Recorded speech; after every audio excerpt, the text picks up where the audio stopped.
નમસ્કાર મિત્રો.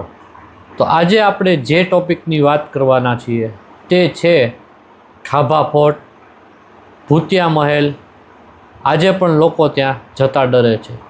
આ એક એવી જગ્યા છે જે લોકોને મનમાં એવો ભ્રમ પેદા કરવામાં આવ્યો છે કે એ જગ્યા છે ભૂતિયા જગ્યા છે, જ્યાં દિવસે પણ લોકો જતા આજની તારીખે ડરે છે. તો આ કઈ છે જગ્યા? તો આ જગ્યા છે રાજસ્થાનના જેસલમેરથી માત્ર 30 કિલોમીટરના અંતરે આવેલું છે. આ જગ્યા છે ખાભા ફોર્ટ. તો એકચ્યુઅલી ખાભા ફોર્ટમાં જતા લોકો શું કામ ડરે છે? એવું તો શું ભૂતકાળમાં બની ગયેલું છે કે આજે પણ લોકો એનીથી ડરે છે? તો આમાં સચ્ચાઈ શું છે? તો એની હકીકત ઉપરથી આજે આપણે પડદો ઉઠાવીશું અને જોશું કે આ જગ્યા એકચ્યુઅલી શું બની ગયું હતું, કેવી રીતે બની ગયું હતું અને શું કામ લોકો જતા ડરે છે, અને હકીકતમાં પણ ત્યાં જવા જેવું છે કે નહીં. તો ચાલો આપણે જોઈએ હવે એકચ્યુઅલી સાચી હકીકત શું છે.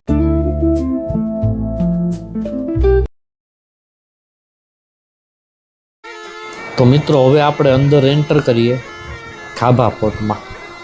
આ જે આપ નિહાળી રહ્યા છો એ ખાભા ફોર્ટનો બહારનો ભાગ છે. તો હવે આપણે આ એનો મેઇન ગેટ છે જે રિનોવેશન કરેલો છે.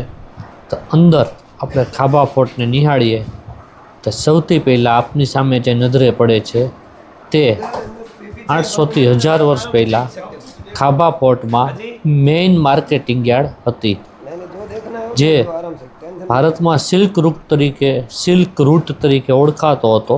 એ સિલ્ક રૂટનું સૌથી પહેલું પગથિયું અથવા સૌથી પહેલું એન્ટ્રન્સ આ ખાભા ફોર્ટની આ અત્યારે આપ નિહાળી રહ્યા છો તે માર્કેટિંગ યાર્ડ હતી. આપ જુઓ સુંદર મજાની કલા કારીગરી. આમાંથી 80% ભાગ અત્યારે રિનોવેશન કરેલો છે અને 20% જેવો છે જે ઓરિજિનલ છે, પરંતુ તેની સ્થિતિ હજી નાજુક છે, જે થોડું ગંભીર છે. તો એકચ્યુઅલી સિલ્ક રૂટ શું હતો, શું છે? ઈરાન, અફઘાનિસ્તાન, સાઉદી અરેબિયા વગેરે દેશોમાંથી A to Z માલ સામાન જેમ કે સોનું, ચાંદી, આ ઉપરાંત કોઈ પણ વસ્તુ જેવી કે અફીણ છે, અનાજ છે, સોના ચાંદી, કોઈ પણ વસ્તુ આવતી ભારતમાં તો સૌથી પહેલાં એના સોદો અહીંયા આ સિલ્ક રૂટમાં આ જગ્યાએ થતો હતો. અને ત્યારે લોકો ખૂબ જ સુખી હતા. એનું કારણ એ હતું જે પણ માલ સામાન લે વેચ કરતા હતા એ બધી લે વેચ માત્ર અને માત્ર સોનાના સિક્કામાં થતી હતી. તો આ આપ અત્યારે નિહાળો છો તે પાછળનો ભાગ છે, જે એક સાથે 84 ગામ એક જ રાતમાં ખાલી થઈ ગયેલ છે. તેથી આ જે એરિયા છે, આ જે ફોર્ટ છે, એને આપણે તમે જોવો છો આજની તારીખે પણ જે કાંઈ નાનું મોટું રિનોવેશન કરેલું છે એની સ્થિતિ પણ અત્યંત ગંભીર છે. તો આપણે અંદરથી અત્યારે નિહાળીએ છીએ. પરંતુ એક જ રાતમાં 84 ગામ ખાલી થઈ ગયેલ હોવાથી આજની તારીખે લોકો આને ભૂતિયા મહેલ તરીકે ઓળખે છે. તો ચાલો આપણે હવે એકચ્યુઅલી ત્યાં જઈને નિહાળીએ. એની એકચ્યુઅલ પરિસ્થિતિ 84 ગામમાંનું એક આ મેઇન ગામ હતું. તો તમે અત્યારે લાઈવ નિહાળી શકો છો કે આ જે પરિસ્થિતિ છે તમે જુઓ. એક જ રાતમાં લોકો પોતપોતાના ઘર છોડીને, બહાર છોડીને, સામાન, સોનું, ચાંદી બધું મૂકીને વયા ગયા. આજની તારીખે પણ અહીંયા ખોદકામ કરવામાં આવે તો સોનાના સિક્કા, સોનાના ઝવેરાત વગેરે વસ્તુ મળે છે. આ એ વખતનું પૌરાણિક મંદિર જે ઓરિજિનલ કન્ડિશનમાં છે, પરંતુ પાલીવાલ બ્રાહ્મણ એટલા ઉચ્ચ સંસ્કારના હતા કે જે મંદિર લઈ જઈ શકે એમ નહોતા સાથે. એટલા માટે આ તમે અત્યારે સામે નિહાળો છો એ મંદિરમાં મૂર્તિ નથી. જે બ્રાહ્મણો ખાસ કરીને મૂર્તિ પોતાના ઈષ્ટદેવ, પોતાના ભગવાનને અત્યારે નિહાળો છો ત્યાં નથી, તો સાથે લઈ ગયેલ હતા. તો આની પાછળનું કારણ શું હતું કે એક જ રાતમાં 84 ગામ ખાલી થઈ ગયા?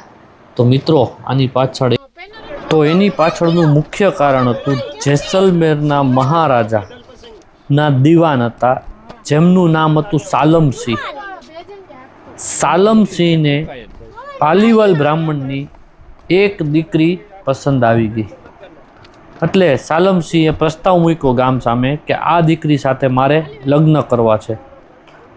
એટલા માટે ગામના વડીલોએ 7 દિવસનો ટાઈમ માંગ્યો અને આજુબાજુના 84 ગામના વડવાઓ ભેગા થયા અને વાત કરી કે આ રીતની સાલમસિંહે આપણી પાસે એક દીકરીનો હાથ માગેલો છે, તો ભવિષ્યમાં 84 ગામમાંથી કોઈ પણ ગામની દીકરીનો હાથ માગી શકે છે. આ માટે આ કોઈ પણ કાળથી આ લોકોને મંજૂર હતું નહીં. એટલા માટે લોકો શાંતિથી એક જ રાતમાં 84 ગામના લોકો પોતાનો માલ સામાન વકરી બધું મૂકી અને દેશના જુદી જુદી જગ્યાએ ચાલ્યા ગયા. આ આપણે જે સ્થિતિ નિહાળો છો એ અત્યંત દયનીય સ્થિતિ છે. જે લોકો રાતોરાત પોતાના ઘર બહાર મૂકીને ગયા હોય એ બહુ દુઃખની વાત છે. તો આ લોકો આજની તારીખે ગુજરાત, બાડમેર, પાલી, મહારાષ્ટ્ર જુદી જુદી જગ્યાએ લોકો વસેલા છે અને ભગવાનની દયાથી આજે જે કોઈ પાલીવાલ બ્રાહ્મણ છે તે ખૂબ જ સુખી, સંપન્ન અને સંસ્કારી લોકો છે, જે આપણા માટે ગર્વની વાત છે. તો અહીંયા આપણો એપિસોડ સમાપ્ત થાય છે. ધન્યવાદ. આવા જ એપિસોડ જોવા માટે શેર કરો, લાઈક કરો અને આપણી ચેનલને સબસ્ક્રાઈબ કરો. આભાર. Thank you.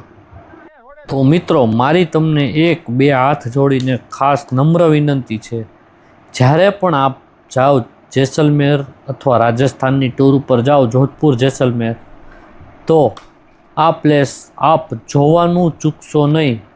અને આની આજુબાજુમાં 16 કિલોમીટરમાં થાર ડેઝર્ટ સફારી પણ અત્યંત સુંદર જગ્યા છે, જે આપ અચૂક મુલાકાત લેવાના હોવ છો તો ત્યાંથી આપ કમ્પલસરી કોઈ પણ વાહન બાંધી અને આ જગ્યા ઉપર સુંદર મજાનું નિહાળી શકો છો. ધન્યવાદ.